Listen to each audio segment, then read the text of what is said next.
నమస్తే, welcome to ఆధ్య media. నేను బాలు. మనతో పాటుగా ఉన్నారు సినీ క్రిటిక్ దాసరి విజ్ఞాన్. ఆయనతో మాట్లాడదాం.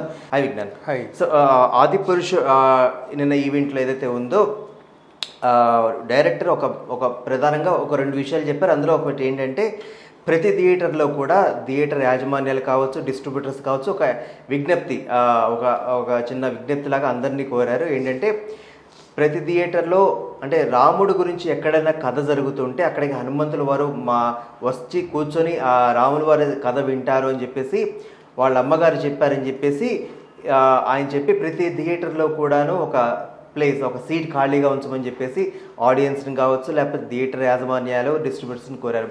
సో దీన్ని ఎట్లా చూడాలి? ఇది సెంటిమెంట్గా చూడాలా, లేకపోతే ఇది ఒక స్ట్రాటజీగా చూడాలా? స్ట్రాటజీగా చూస్తే స్ట్రాటజీగా కూడా అప్లై అవుతుంది, సెంటిమెంట్గా చూస్తే కూడా సెంటిమెంట్గా కూడా చూడవచ్చు. ఫస్ట్ సెంటిమెంట్ గురించి మాట్లాడుకుంటే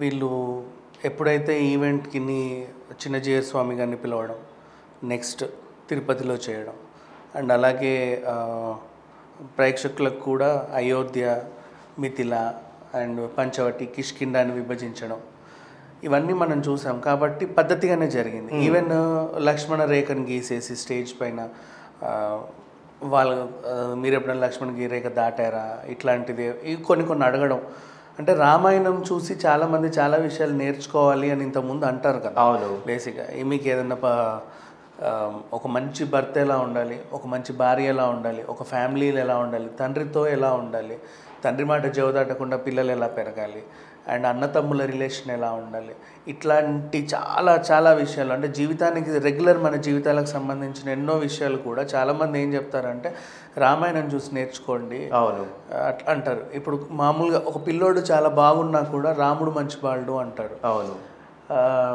ఒక అమ్మాయిని ఏంటమ్మా మీ నీ కాపురం బాగుందా అంటే రాముడు లాంటి భర్త దొరికాడండి నాకు అంటారు.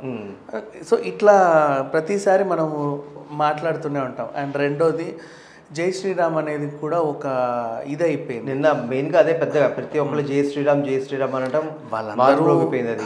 అక్కడ టీషర్ట్స్ అవే పెట్టుకొని అందరు ఆదిపురుషు టీషర్ట్లు, జెండాలు పట్టుకొని మొత్తం కాషాయమయం అయిపోయింది తిరుపతి అంతా. పద్ధతిగానే జరిగింది. అండ్ నెక్స్ట్ ఇప్పుడు హనుమంతుడి విషయానికి వస్తే స్టేజ్ మీద ఆయన పేరు సరిగ్గా చెప్పలా, అంటే ఆయనతో ఎక్కువ ఇంటరాక్షన్ ఇప్పించలేదు. కాకపోతే పెద్ద మరాఠీ నటుడు, ఆయనతో నటించడం నాకు చాలా గర్వంగా ఉంది, గొప్పగా ఉందని ఎంత ప్రభాస్ గారు చెప్పినప్పటికీ కూడా పెద్దగా ఆయనకి అంత అక్కడ ఇంపార్టెన్స్ లా. అండ్ ఇంకొకటి ఓన్లీ ఆయనకి ఎక్కువ ఇంపార్టెన్స్ ఇస్తే మళ్ళీ రాముడు ఇమేజ్ ఎక్కడ బ్యాలెన్స్ చేయలేమో అని చెప్పేసి కూడా అయ్యి ఉండొచ్చు. కాకపోతే ఆదిపురుష్ మనకి ఫస్ట్ మొన్న రిలీజ్ చేసిన ట్రైలర్ ఏదైతే ఉందో హనుమంతుడే మొత్తం కథ అంతా చెబుతున్నట్టుగా మనకి ఇచ్చాడు. అతనే సెంటర్ ఆఫ్ అట్రాక్షన్ లాగా, తన హనుమంతుడి సెంట్రిక్ సినిమా లాగా సాగింది. సో ఇప్పుడు నిన్న రిలీజ్ చేసిన ట్రైలర్లో ఏముందంటే మొత్తం రాముడిని ఎక్కువ ఇచ్చేసి హనుమంతుడు వీళ్ళందరూ అంటే ప్రభాస్ని ఎక్కువ హైలైట్ చేశారు. సో ఆ రకంగా జరిగింది. సరే ఏదేమైనా రామాయణమే, అందులో ఒకరు ఇది ఒకరు అది అనేది ఏమీ లేదు. ప్రతి క్యారెక్టర్కి ఉండాల్సినంత ఇంపార్టెన్స్ మ్యాక్సిమం ఉంటుంది. పేరుకే రాముడి పేరు మీద రామాయణం అంటామే కానీ అందరికీ దాంట్లో ఇంపార్టెన్స్ ఉంది. అండ్ ఇక హనుమంతుడి విషయానికి వస్తే కిష్కింధకాండ ఇట్లా చాలా చాలా ఉన్నాయి. సరే ఏదేమైనప్పటికీ ఇప్పుడు వాళ్ళు ఏంటి, రామాయణ పారాయణం ఎక్కడ జరిగినా అక్కడికి హనుమంతుడు వస్తాడు అనేది ఒక నమ్మకం.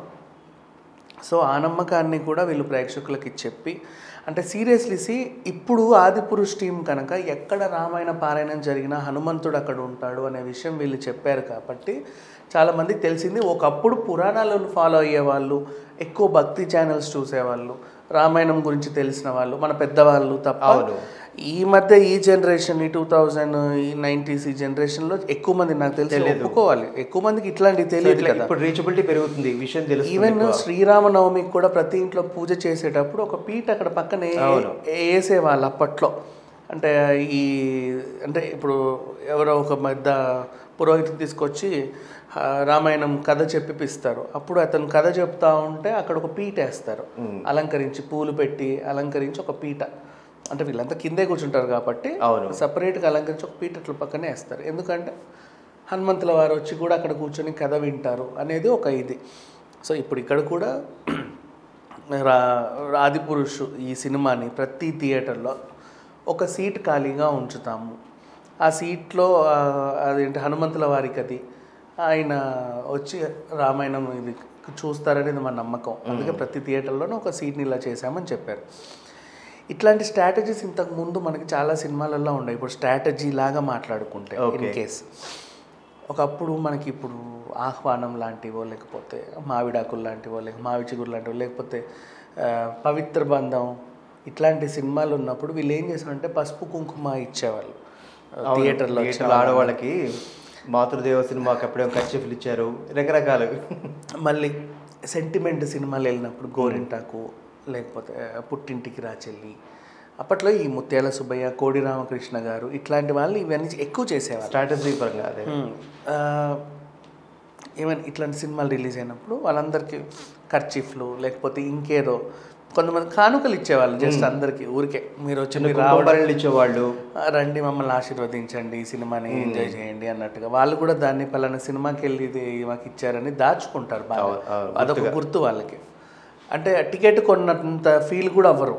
మాకు ఇదేదో కొనుక్కొని వచ్చాము, పైగా సినిమా ఇచ్చారని ఒక ఇదేదో ఉంటుందో. అట్లా ఎంత ఇప్పుడు ఖర్చీఫ్ 25-30 రూపాయలు ఉంటే ఆ టికెట్ కూడా అంతే కదా. అప్పుడు వచ్చాయి 100 రూపాయలు 150, కానీ ఈ ఆహ్వానాలు, మావి చిగుర్లు, శుభలగ్నం ఇవన్నీ రిలీజ్ అయినప్పుడు అవేం లేవు. 30 రూపాయలు టికెట్ ఉండదు మ్యాక్సిమం. నెక్స్ట్ అట్లా పసుపు కుంకుమలు ఎక్కువ మంది పసుపు కుంకుమలు ఇచ్చేవాళ్ళు. అండ్ మళ్ళీ గంగోత్రి సినిమాకి గంగాజలం ఇచ్చారు అందరికీ, దాన్ని ఏదో రకంగా ఇట్లా ఉండేది. చాలా సెంటిమెంట్స్ బాగా ఫాలో అయ్యేవాళ్ళు మన సినిమా ఇండస్ట్రీలో. అది చాలా ఏళ్ళకి ఇన్నాళ్ళకి ఆదిపురుషులో మనం ఇప్పుడు మళ్ళీ చూసాము. ఇది బాగుంది.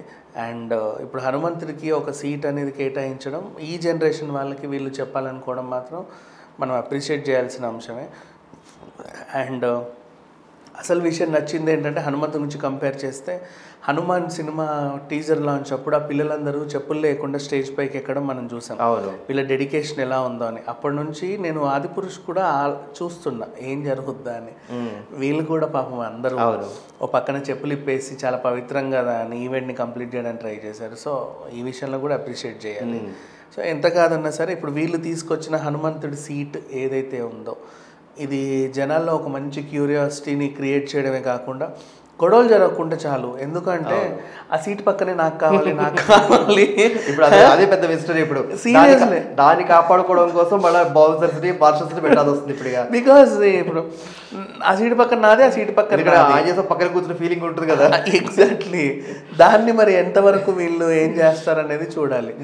అండ్ నా పర్సనల్ స్క్రీన్ ముందు వేయాలి. ఇంకా నా పర్సనల్ రిక్వెస్ట్ ఏంటంటే అందరికీ నేను నిజంగా చెప్పాలనుకున్నా, వీళ్ళు ఇంత పవిత్రంగా పద్ధతిగా వెళ్తున్నారు కాబట్టి వీళ్ళు కూడా ఆడియన్స్ కూడా ఈ మధ్య ఏంటంటే సినిమా అంటే చాలు నేల్ టికెట్ అయినా కొంచెం